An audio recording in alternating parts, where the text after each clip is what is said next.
Good evening, Shortcuts. Stephen here. This is list one for Wednesday, April 26th, the Shortcuts list. This is going to be prog rock, classic rock, maybe a little bit of punk. So I've got several artists that I'm going to profile, but I'm starting with something unusual. This record is not for sale, at least not yet. I'm wondering if there might be someone out there who might be able to help me with this. So, as a lot of you know, these boxes come in from my contacts in Shibuya, and often I don't know what's in them. And this is a perfect example. So this is the Japanese first press of Atom Heart Mother, the classic cow gatefold. So it's OP 80102, that's first press.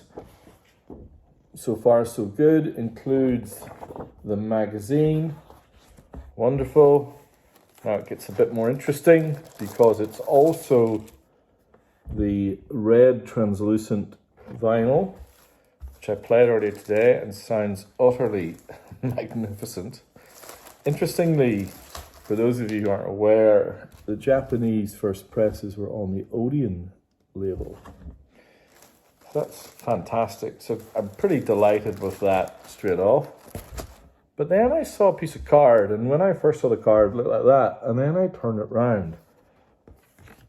And it's this. It's a print of the signatures of all four band members on a Toshiba Records card. So I put the feelers out because I genuinely have never seen this before, never heard of it. No, there's a few folks out there who've sent me some information about what this is, but if any of you know anything about how and why that was part of the Atom Heart Mother story, I'd love to hear from you. But find it interesting. All right. So let's start. So two artists I'm going to profile, and then there's a bunch of classic records. So I wrote to the folks in Shibuya and I said, I've got feedback on all of these classic records. If you have any others, can you please send them through? So that's what I'm going to quickly give you a run through at the end. But to start with, let's profile a couple of artists. Let's start here. Black Sabbath, Sabbath's first album. Master of Reality, Sabbath's third album. And Sabbath Bloody Sabbath, their fifth. Now, these aren't Japanese presses. These are early Dutch and European first presses. This is the classic Sabbath gatefold with the upside down crucifix, just astonishing, which of course Tony Iommi wore on stage. And they're all on the NEMS label, and all vinyl is absolutely fantastic. So, why have I chosen to talk to you about Sabbath? Well, firstly, let's just say some of the Vertigo pressings of Sabbath are highly overrated. It's almost embarrassing how bad the Australian Vertigo pressings are. They are genuinely horrific. And I'm happy to do an A-B comparison for any one of you who wants to come to my place to play. I have a couple of pristine Australian pressings here. They are a pale shadow of these records, all of which I've played. They are all on a par with my UK first presses. I'm a bit of a Sabbath nut. Why do I love Sabbath so much? Well, Well, let me tell you my favorite Sabbath story. So Tony Iommi from Wolverhampton, just outside Birmingham, the guitarist for Sabbath, he was a machinist. And I wonder how many of you know this. Pretty much just as Sabbath were getting going, he lost the tips of his fingers on his fret hand, these two fingers, in a machining accident. And he thought that was it. He thought that, that he was gone. He thought that his time was up. And a friend of his played him some records by Django Reinhardt, the jazz guitarist, who infamously had only a couple of fingers on his fret hand because he suffered burns when he was a kid. And so but he played incredibly fast and melodic. So Tony Iommi used his machining skills to fashion a fingertip prosthetic on his fret hand so that he could play guitar. Now, he doesn't have the feeling in that. So he found it hard to press the strings down on occasion. And so what he did was he detuned his guitar from D sharp to D to C sharp, maybe even starting at E. And that detuning of the guitar softens the strings and makes it easy to play. It's also why his style does not involve bending the note, because he just doesn't have the dexterity to do that. Anyway, also what helped fashion one of the most iconic guitarists that ever lived. And all three of these records are utterly magnificent. Now, let's profile someone else. David Bowie, his third album. These are all Japanese, either first or second presses. The Man Who Sold the World.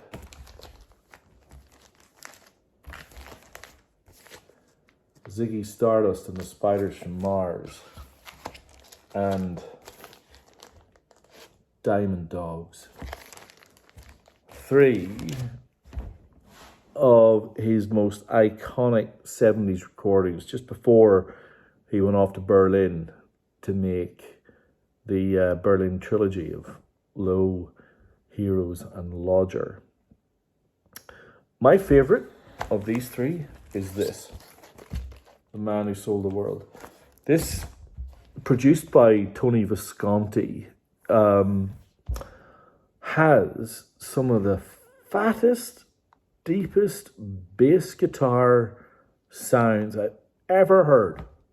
The first track on this is an 8-minute behemoth called The Width of a Circle. And it's a genius Bowie song, but isn't obviously held in anything like the regard of Rebel Rebel from this, or there's a slow 5 years or changes or whatever.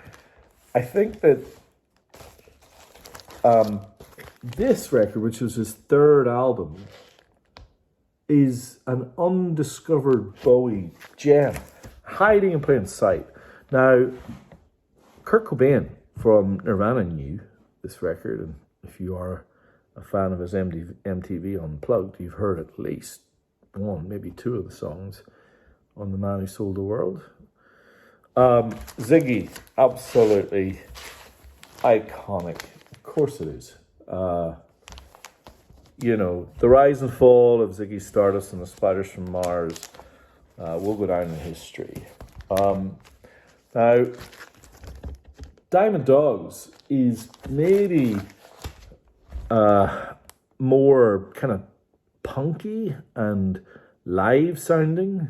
All three make a tremendous noise, and all three are really beautiful Japanese pressings. Now, Japanese Bowie is absolutely supreme. Cannot recommend those highly enough. Well, how do you follow that? Well, let's go metal, and let's go to a record that has often been voted one of the most influential metal albums of all time. I'm talking about Judas Priest, Stained Class. 1978. Now, of course, 1978, punk is in its, I don't know whether it's in its ascendancy or whether it's in its burnout, because punk, is kind of like a 1 year thing, maybe even less.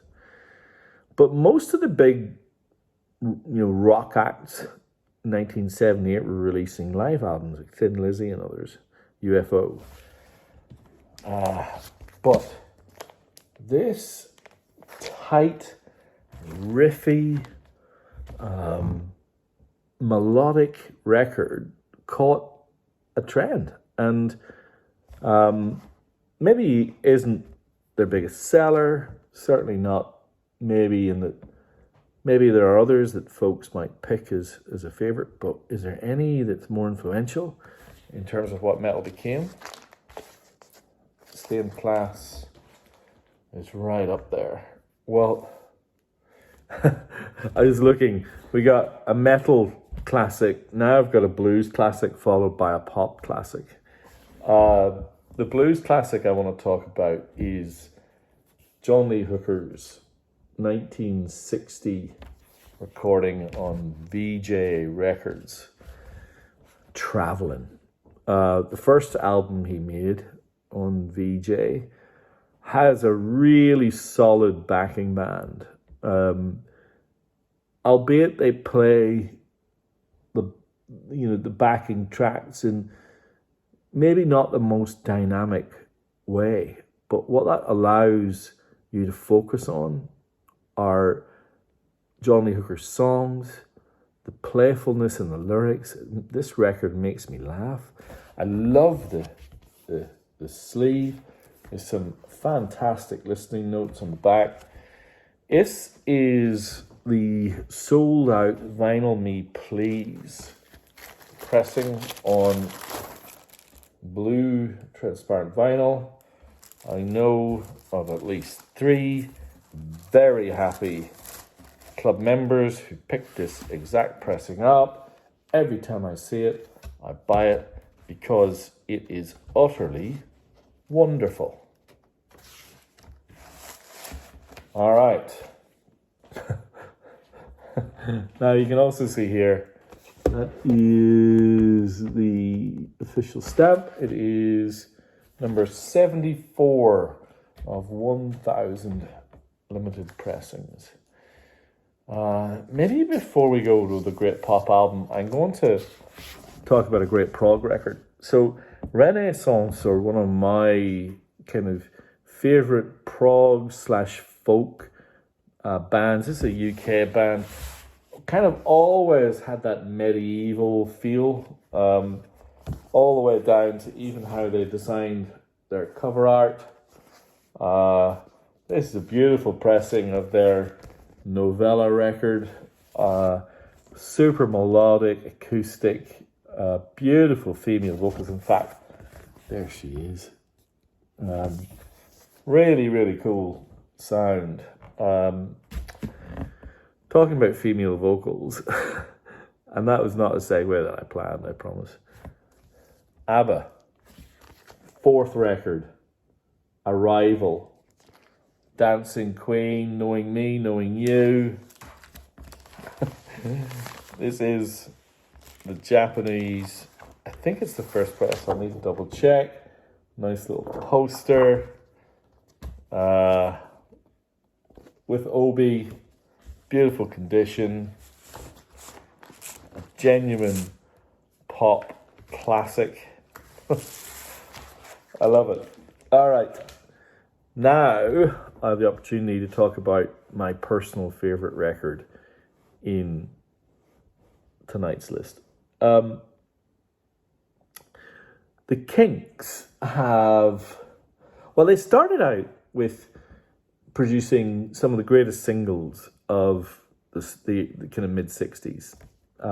Punky, riff-driven pop songs that, the UK lapped up. They didn't really, I don't think they were as big around the world. I mean, the Kinks are quintessentially British, English, quintessentially English. Then, of course, they started writing records that were concept records that moved into that kind of Beatles-led oeuvre of psychedelia and instrumentation, experimentation in the studio with the likes of the Village Green Preservation Society. But as they moved into the early 70s, a huge hit with Lola, a weird, deeply weird sexual overtones, that kind of almost reggae feel, playfulness, so Kinks. Twisted, gave it a little dagger, and then they made this record, which I'm going to take out the sleeve because it's just wonderful. This is Muswell Hillbillies by the Kinks. There they are on the back. The bar they chose famously not being in Muswell, but being in, I think it's Arklow. You can still go there. I have some friends who've done that. The Japanese pressing of this record is great because my previous pressing I had of this sounded a bit thin. And it really needs that thicker production because there are songs that have very powerful power chords, but also some that can meld kind of country folk and rock into a very Kinksian sound that really is quite unique. The opening song on this 20th Century Man, I often think it's some kind of a throwback to 20th Century Schizoid Man by King Crimson. This one also has multiple phases. It's very structured. It rocks, but so melodic, so clever. Every single song is just a little jewel. I cannot recommend this record highly enough. If you've never heard it, trust me, give it a spin. You won't regret it. And, if I'm wrong, send me some thoughts on why I'm wrong and I will argue with you. Now, the Kinks weren't on Stiff Records, but the likes of Ian Jury and the Blockheads, Nick Lowe, Reckless Eric were. And this is their live album, Live Stiffs Live, which I'm very pleased to say I got on a Japanese white label promo. That is a beautiful thing for those of you who like your punk fast and pubby and funny. The Ian Jury tracks in particular, Billericay, Eric and others are absolutely gold. I mentioned earlier on that I'd set a note after I'd received some feedback on records that folks had dearly, dearly loved. Fleetwood Mac, Tusk, The Place, River, Bruce Springsteen, Boston. That first Boston album, the Japanese pressing of that is stellar. I cannot believe how good it is. And so what they did is they sent me some more. The Police, Zenyatta Mondata, Boston. I got 2 of these. They're so good. The River, Bruce, Light World Record, Electric Light Orchestra. A New World Record, Electric Light Orchestra. Tattoo You, the Rolling Stones. Wonderful record, super underrated, and I've had the feedback from those of you who've picked this up. Oh, what a delight this is from start to finish. Joni Mitchell's Court and Spark. So for those of you who missed out on these classics about a month ago, got a bunch of them back in. Now, what do you make of that? And you know what? That's only list one. More to come. Any questions, anything else you want, just drop me a line. As always, price list goes out 9 p.m. Wednesday sharp. First in, best dressed. Thank you for watching. Please subscribe. Please share. The more the merrier. If we don't move these records, then I can't do the club anymore. Thank you for spending the time with me. And if there's something in there you loved, let me know. Talk to you soon.